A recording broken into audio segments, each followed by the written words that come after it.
Hola, buenos días. Mi nombre es Eric Pleisier, soy consejero agrícola de la Embajada de Países Bajos aquí en México. Un saludo al público del foro y gracias a los organizadores de esta conferencia por la invitación de hablarles hoy sobre la visión que tenemos en Países Bajos para la agricultura del futuro. Y esa visión se llama agricultura circular. Hoy les contaré un poco más sobre esa visión, pero antes de eso les comentaré sobre la agricultura, el sector agrícola en los Países Bajos, específicamente el sector hortícola. Y luego, en cuanto a la nueva visión, les explicaré el porqué, de cómo se desarrolló esta visión, de qué consiste. Les daré unos ejemplos, les comentaré sobre la agenda nacional que tenemos para la horticultura y les daré unos ejemplos de logros, pero también lecciones aprendidas en el desarrollo de esta visión que tenemos para la agricultura del futuro. Primero, la agricultura en mi país, en los Países Bajos, es un sector importante. Lo ha sido históricamente gracias a varios factores como son el entorno natural favorable que tenemos, el clima propicio, los suelos fértiles, agua en abundancia.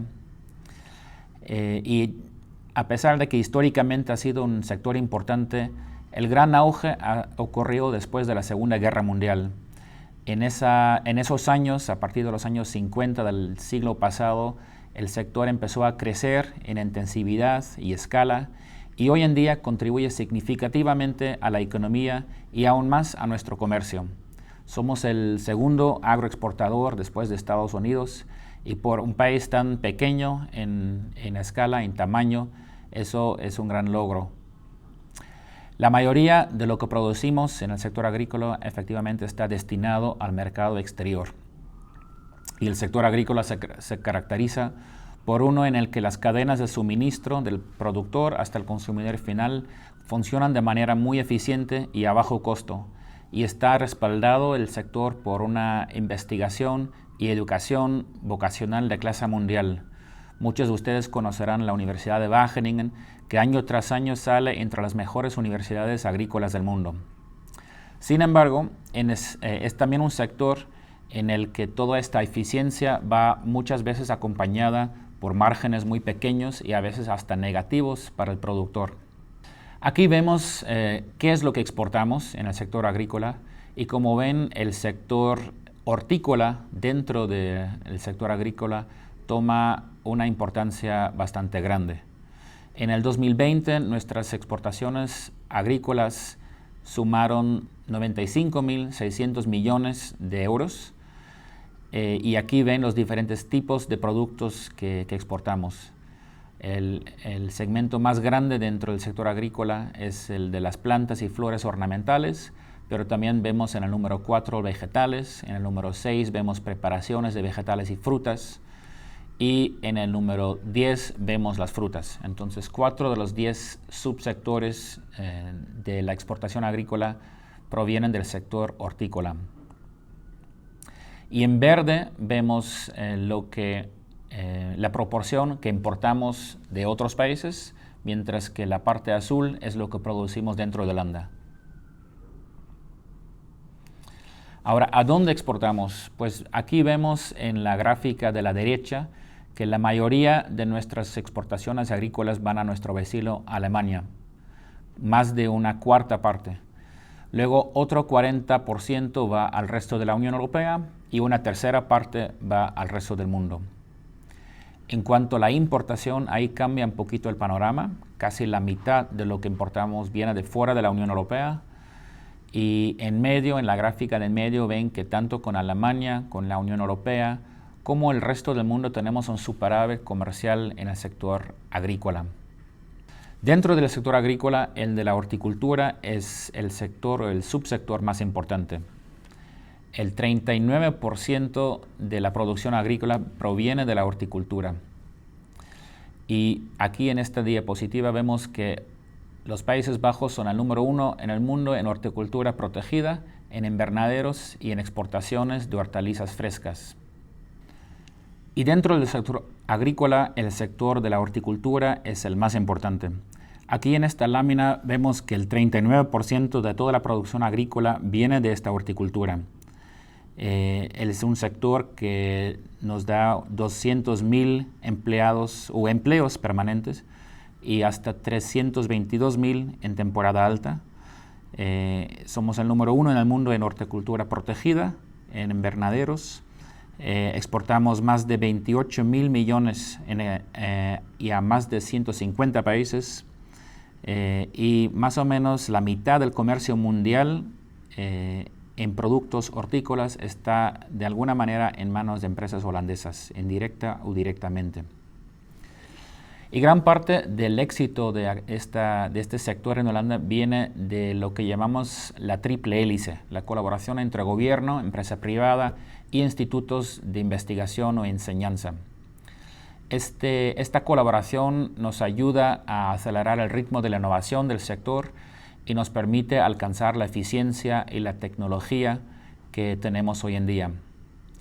Y un ejemplo de esta colaboración entre gobierno, institutos de enseñanza y empresa privada es la llamada política de los top sectors.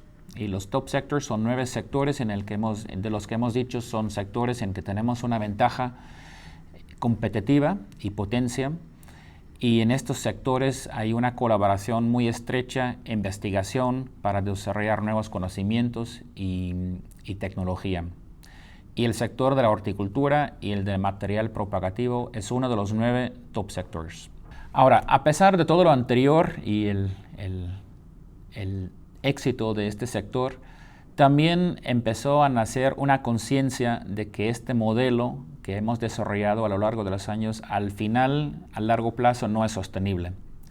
Y cuando nuestra actual ministra de Agricultura entró al gobierno, decidió trabajar en una agenda a largo plazo para tratar los problemas más urgentes que enfrentaba el sector agroalimentario. Ahora, también, aparte de estos problemas, vio un sector agroalimentario dinámico, innovador, capaz de abordar estos problemas. Y ahí nació una nueva visión, que es la visión de la que hoy les voy a contar, de la agricultura circular. Ahora, ¿cuáles fueron estos problemas que vio nuestra ministra? Básicamente es la sostenibilidad y de lo que aguanta nuestro planeta. La descarga enorme que tiene el sector agrícola en cuanto a nutrientes y emisiones de gases de efecto invernadero al medio ambiente, la biodiversidad que se está desapareciendo, el desperdicio y las pérdidas de alimentos, la brecha entre productores y consumidores, los consumidores cada vez más urbanizados y que no saben realmente de dónde viene su comida, los agricultores en el campo que no se sienten siempre valorizados por lo que producen, por los consumidores. Y básicamente todos estos problemas son parte de los métodos de producción y consumo que tenemos hoy en día. Aparte de esto, también existe un entorno internacional. En el 2030 tendremos unos 8,5 mil millones de personas en este mundo. El 60% de estas personas vivirán en ciudades. Y de estas 8,5 mil millones de personas, según la FAO, 840 millones tendrán hambre. Y la pandemia de COVID podría incluso aumentar estos números. Entonces, para asegurar que todas estas personas tengan seguridad alimentaria, tendremos que rediseñar nuestro sistema. Tendremos que incrementar la producción sin poner en peligro nuestro medio ambiente. Ahora, ¿de qué consiste esta transición hacia una agricultura circular que forma la base de esta visión? Primero, y lo más importante, es el cambio de paradigma económico que ha sido la base del éxito de nuestra agricultura por muchas décadas. Este éxito se basa en una reducción de costos continua para lograr mayores eficiencias de escala. En el mercado, esta eficiencia va acompañado muchas veces de márgenes pequeños hasta negativos para los productores. Y esto hace que el sector sea vulnerable en términos económicos. Ahora, en la agricultura circular vamos de un sistema de reducción continua de costos a un sistema de reducción continua de materias primas, de uso de materias primas. Luego, aparte de esa transición de reducción de costos a reducción de uso de materias primas y recursos, esta visión de la agricultura circular no solamente se centra en métodos de producción económicamente viables, sino también ecológicamente y socialmente viables. La base de esta agricultura es un suelo sano y por eso prevé la aplicación de fertilizante natural como estiércol animal al suelo en vez de fertilizantes químicos que provienen del fosfato, un recurso no renovable y que requiere combustibles fósiles. En la agricultura circular, la agricultura ya no lucha contra la naturaleza, sino se ejerce en armonía con la naturaleza y con la biodiversidad. Y aparte de esto, implica la transición de un sistema lineal de producción a un sistema circular. En un sistema circular, los residuos de un subsector, por ejemplo, el estiércol de la ganadería o los residuos de la industria alimentaria, se convierten en materias primas y insumos para otro subsector. Por ejemplo, el estiércol de la ganadería se convierte en fertilizante o los residuos de la industria alimentaria se convierte en pienso para animales.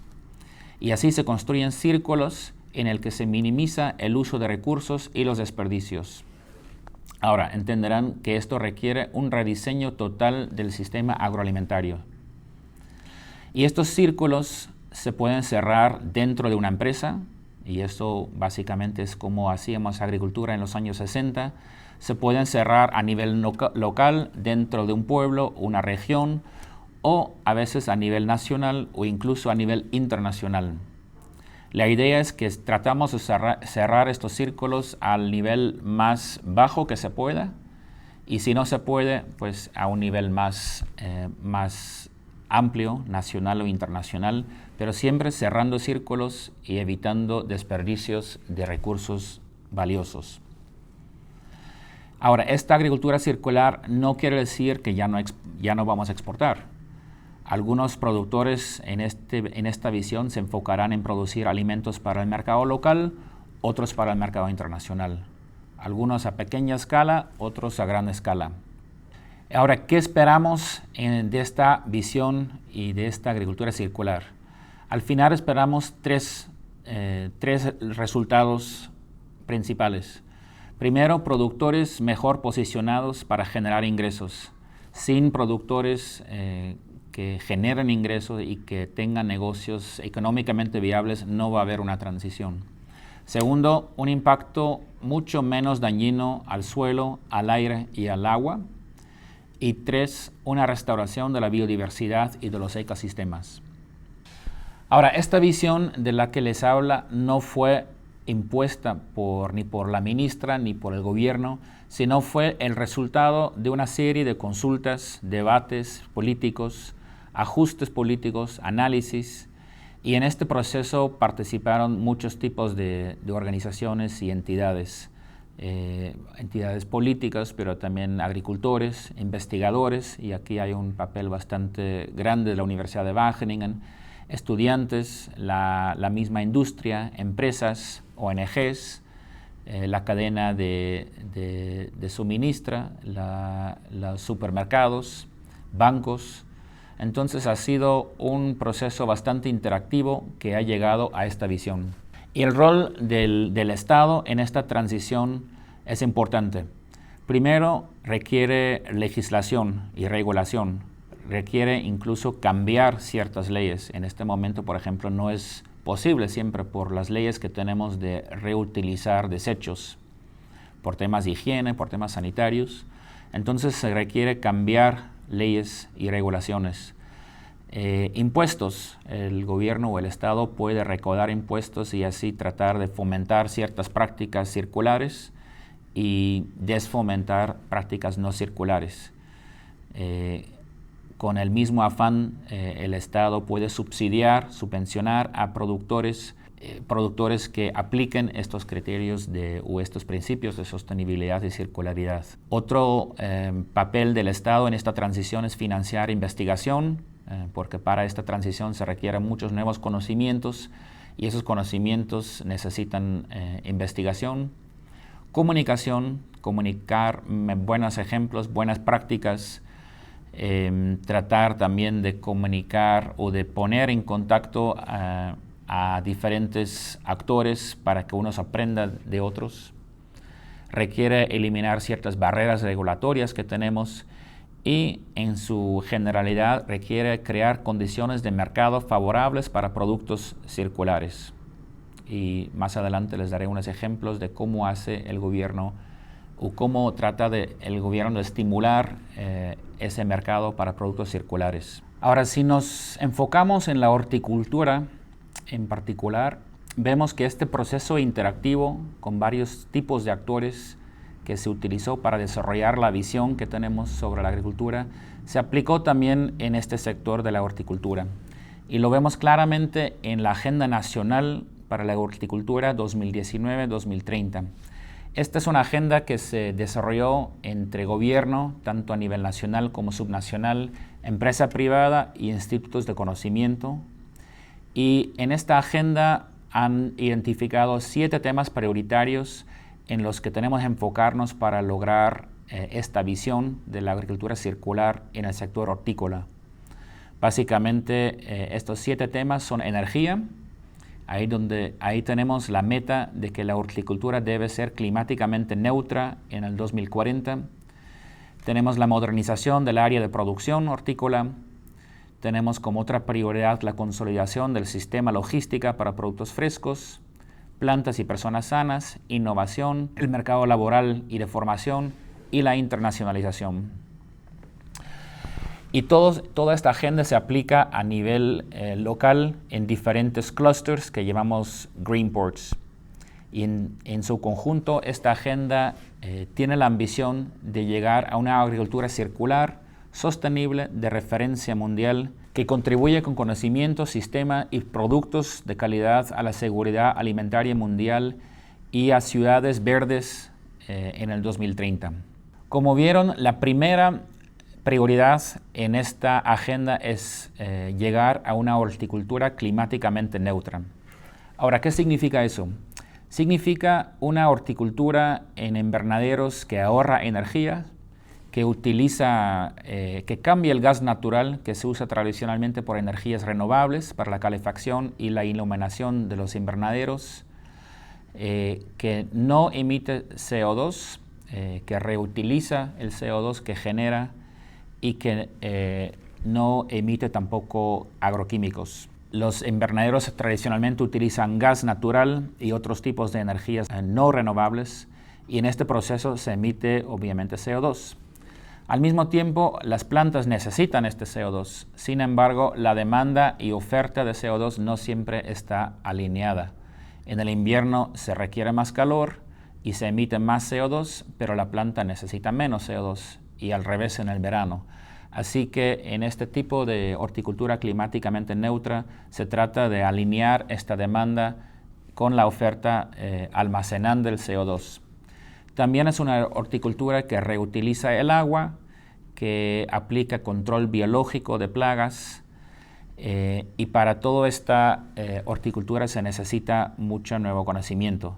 Y para este nuevo conocimiento se creó un programa que se llama El Invernadero como Fuente de Energía, que financia proyectos de investigación aplicada para desarrollar los nuevos conocimientos que necesitamos para tener este tipo de horticultura. Y uno de los proyectos que ha sido financiado por este proyecto es el Invernadero 2030, o en holandés el CAS 2030. O es un proyecto financiado por este programa, el Invernadero como Fuente de Energía, que cuenta con un invernadero demostrativo cerca de Rotterdam, donde investigadores de Wageningen están experimentando todos los días con productores en este momento de fresas, gérberas, fresias y anturios, entonces mucho producto ornamental, donde no se utiliza gas natural, sino solamente energía de fuentes renovables, donde los cultivos se iluminan con lámparas LED que ahorran energía y solamente se usa la dosis necesaria y óptima. Para deshumidificar el aire se utilizan bombas de calor y de esa manera se genera calor que se puede luego reutilizar en el invernadero. El agua residual se capta, se filtra, se depura y se reutiliza junto con el vapor condensado. y así no se pierden los nutrientes y tampoco se descargan al suelo o al agua. Para regar las plantas se utiliza agua de lluvia y no agua de los acuíferos o del grifo, que contiene demasiados minerales o sales. Las plagas se combaten de manera biológica con aquellos insectos que son los enemigos naturales de las plagas, y este ejército de insectos no se compra cuando hay una plaga, sino están siempre alertas y ya desplegados para prevenir las plagas. Aquí ven la inauguración de este invernadero con nuestra ministra y con el ministro de Agricultura de Estados Unidos en su momento. Otro ejemplo aquí que quiero dar de un proyecto de investigación que ha sido financiado por este programa es el invernadero de luz natural.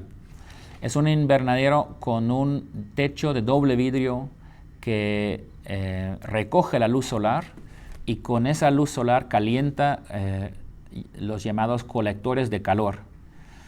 Y este calor se almacena y luego se usa para calentar el invernadero. Y los colectores que aquí vemos en la foto se mueven con el sol y cambian su posición para máxima eficiencia.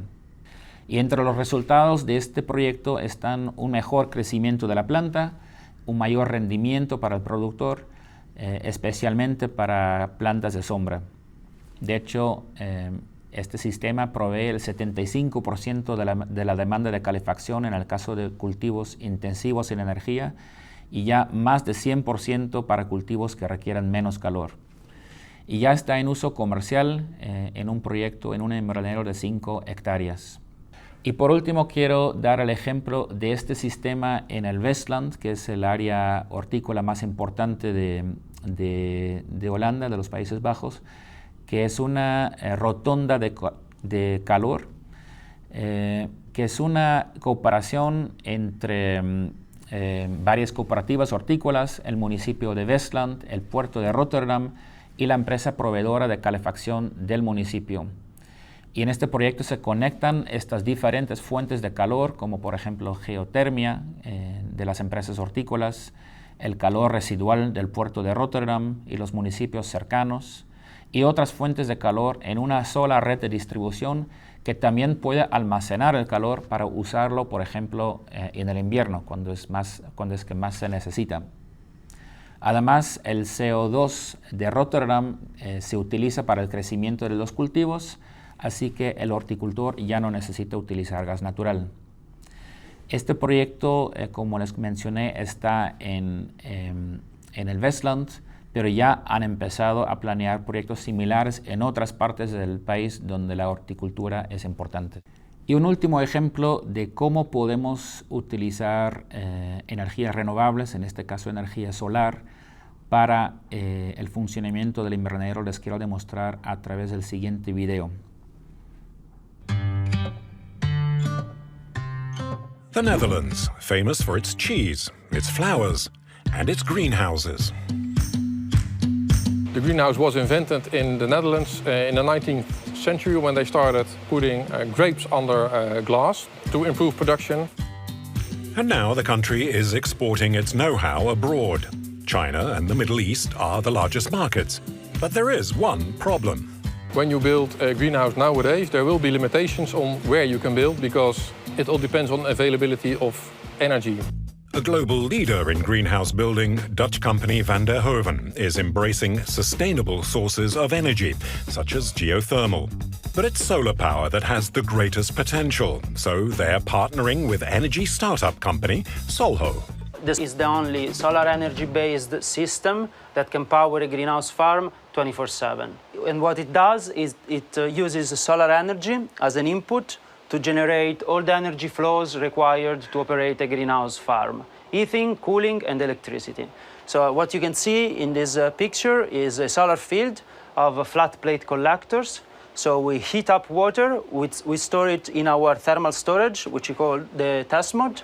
And then from here, we harvest this thermal energy either for heating or for cooling through a thermal chiller or for electricity through a power unit. So in this way, we end up with a system that uses only the sun to generate all the energy streams required to operate the greenhouse farms.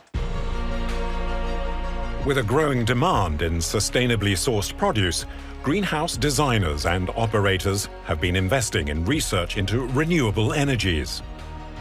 So greenhouses could contribute to a greener agriculture globally. They offer water recycling, CO2 capturing solutions, and even natural pollination. But they are limited in the type of crops they can produce.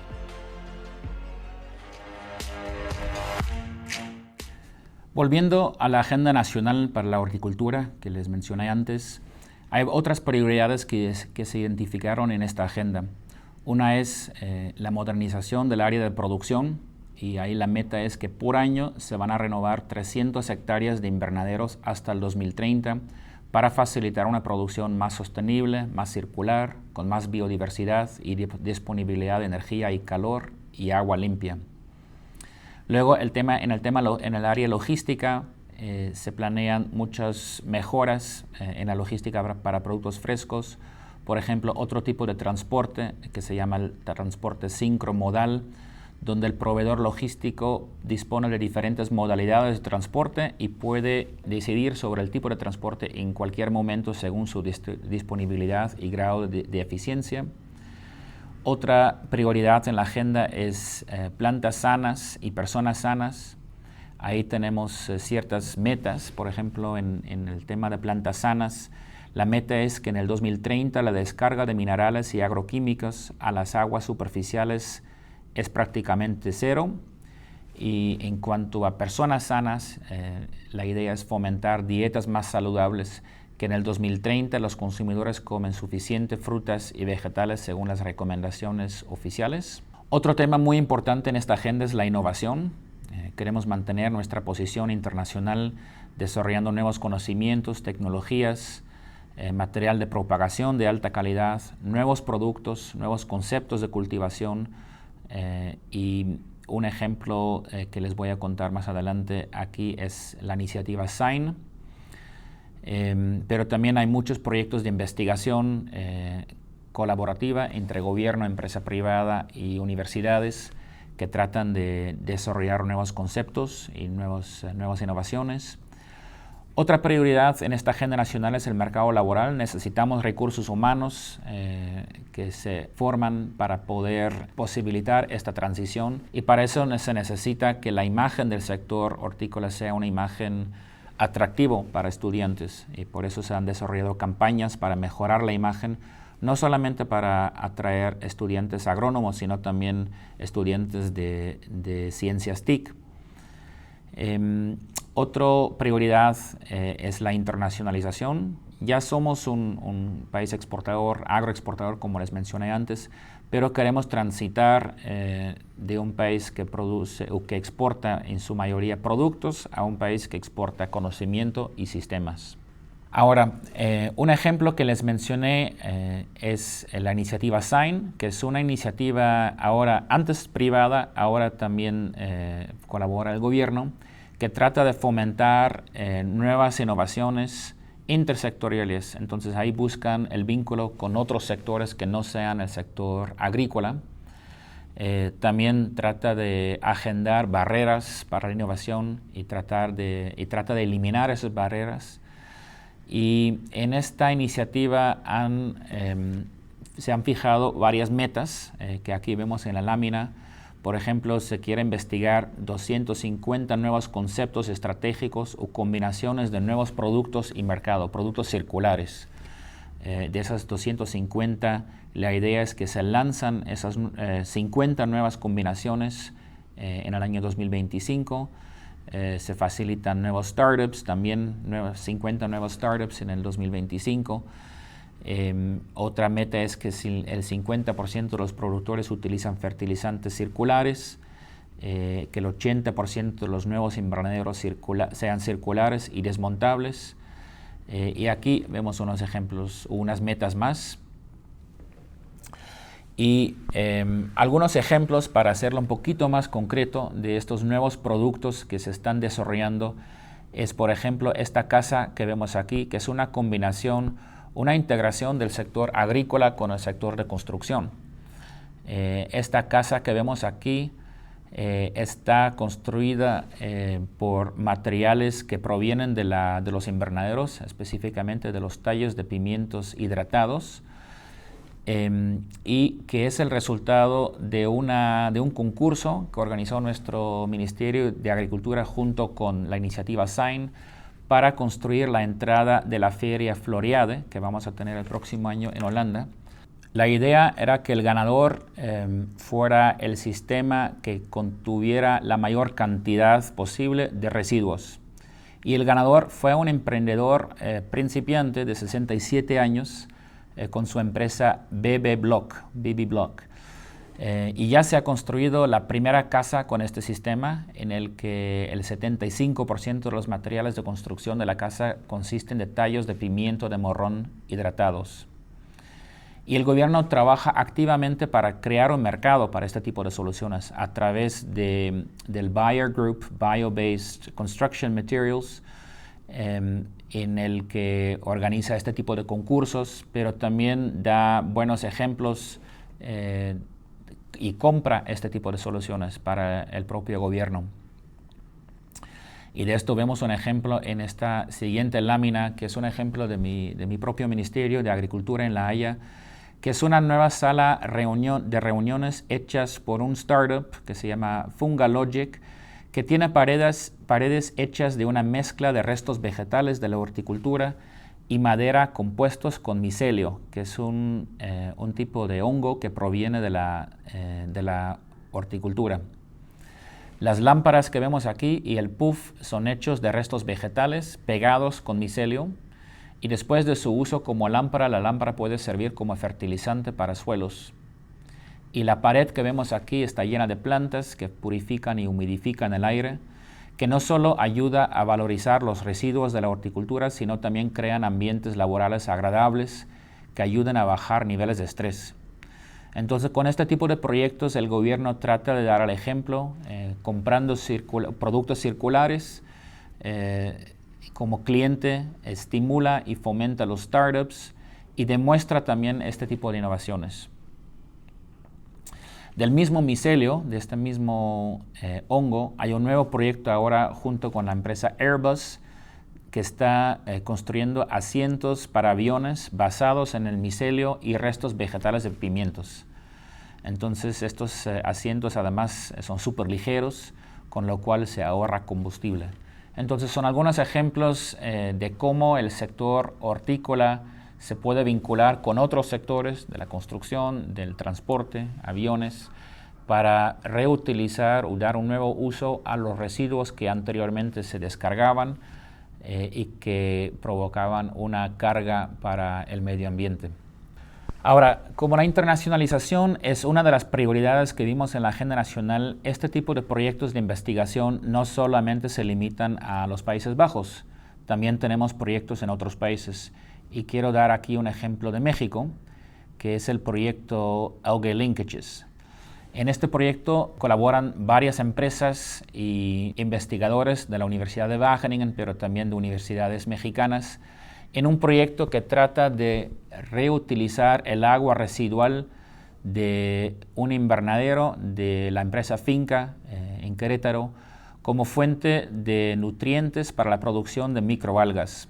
Estos microalgas son ricas en omega 3 y depuran el agua y se utilizan luego como ingredientes para pienso, para pollos, que a su vez producen huevos enriquecidos con omega 3. Entonces es otro ejemplo donde el sector hortícola se vincula con el sector pecuario y de esta manera encuentran nuevos usos para los residuos, incluso usos que pueden ser más saludables. Les quiero demostrar este ejemplo a través de un video que producimos sobre este proyecto.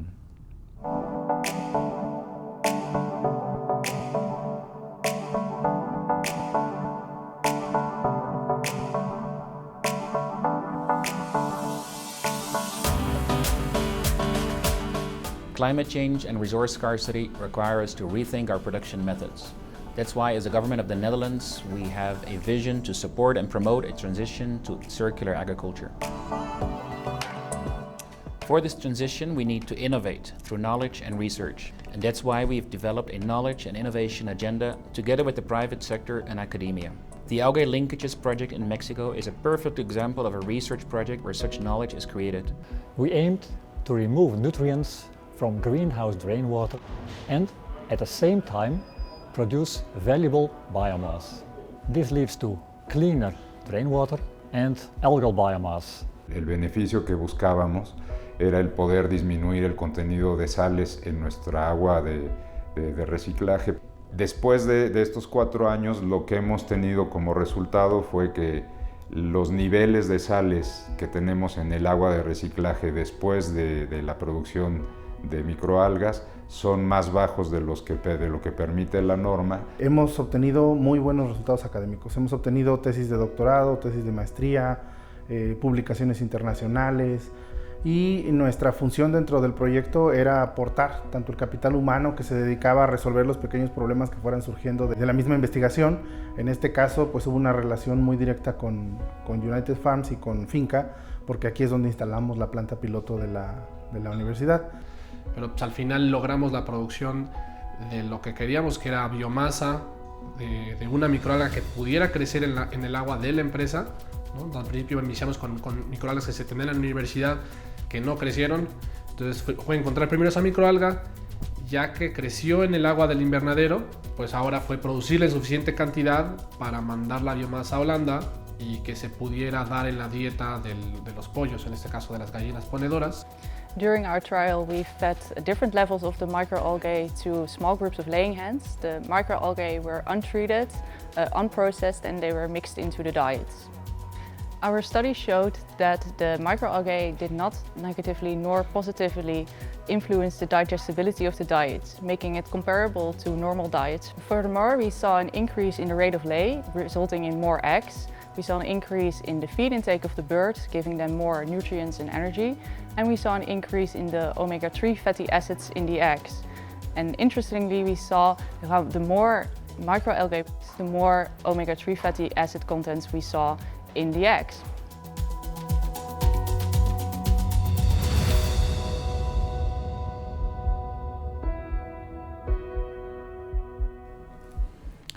Todo esto y todos estos esfuerzos y proyectos deberían de llevar a esta nueva agricultura circular que prevemos para el futuro, que aquí vemos visualizada en esta lámina, que me parece una lámina muy inspiradora, donde vemos las conexiones entre los diferentes sectores, el sector agrícola, el sector de energía, y donde vemos claramente de dónde venimos, de un sistema que extrae recursos no renovables, que descarga desechos y residuos de una manera no sostenible, a un sistema donde están los diferentes sectores conectados y que utilizan los residuos de otros sectores como insumos para su propio funcionamiento y se basa en recursos renovables. Esta es una visualización hecha por la Universidad de Wageningen junto con un grupo de empresas innovadoras. Ahora, ¿cuáles han sido los mayores logros en este proceso de transición que iniciamos hace unos años? Por una parte, vemos que esta visión que nació de la ministra, pero que se desarrolló junto con muchos actores de la sociedad, se convirtió en una visión compartida por muchos actores de la sociedad y de hecho por la sociedad en general. Se ha aumentado en estos años la conciencia de que esta transición es necesaria y factible. La mayoría de las acciones políticas, además, que nos propusimos fueron realizadas y fueron más de 100. Vemos que se han creado nuevas redes de agricultores que entre ellos aprenden de los otros sobre cómo aplicar estos principios de agricultura circular en sus negocios. Vemos que también autoridades y gobiernos regionales han adoptado nuevas políticas para facilitar esta transición. Vemos que se han implementado muchos incentivos financieros para que los agricultores puedan financiar esta transición en su negocio. Y vemos que a lo largo de la cadena varios actores han asumido la responsabilidad de apoyar esta transición. desde los productores hasta los supermercados. Y vemos que también hay nuevos sistemas agroecológicos que aplican una armonía entre agricultura y naturaleza, están en auge. Y vemos que el desperdicio de alimentos ya se está reduciendo a lo largo de la cadena alimentaria. Entonces estos son algunos logros, pero también hay lecciones aprendidas o retos. Y básicamente vemos aquí los dos retos más grandes, que son que hay paradigmas que se han desarrollado a lo largo de los años que son difíciles de cambiar.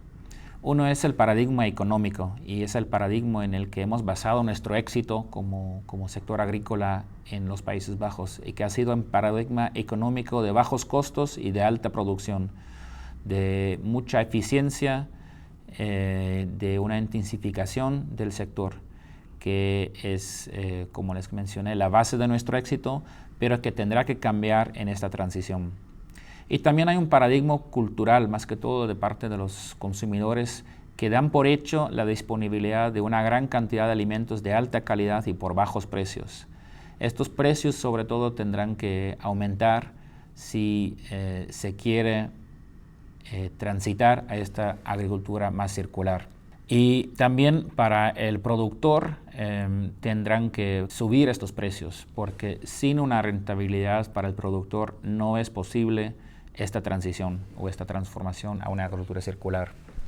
Y la tarea principal que nos vemos como autoridades es organizar el sector, apoyar la cooperación entre diferentes actores hacia nuevas formas de agricultura. Esto fue mi presentación para hoy. Les agradezco su atención y también les quiero invitar, si están interesados en aplicar este tipo de agricultura o incorporar principios de circularidad en sus negocios, pero que requieran conocimiento, investigación, de contactarnos. Tenemos ciertas posibilidades en la embajada de apoyar iniciativas, sobre todo con investigación, el ejemplo que les mencioné anteriormente y que les demostramos a través del video sobre el proyecto in Querétaro de Algae Linkages es un ejemplo, pero así hay más. Entonces, pero para eso necesitamos ideas, iniciativas, empresas que quieran aplicar estos principios de circularidad. Entonces les invitamos a contactarnos por medio de los datos de contacto que aquí proveemos, y estamos muy interesados en sus ideas. Muchas gracias nuevamente y mucho éxito en el resto de la conferencia.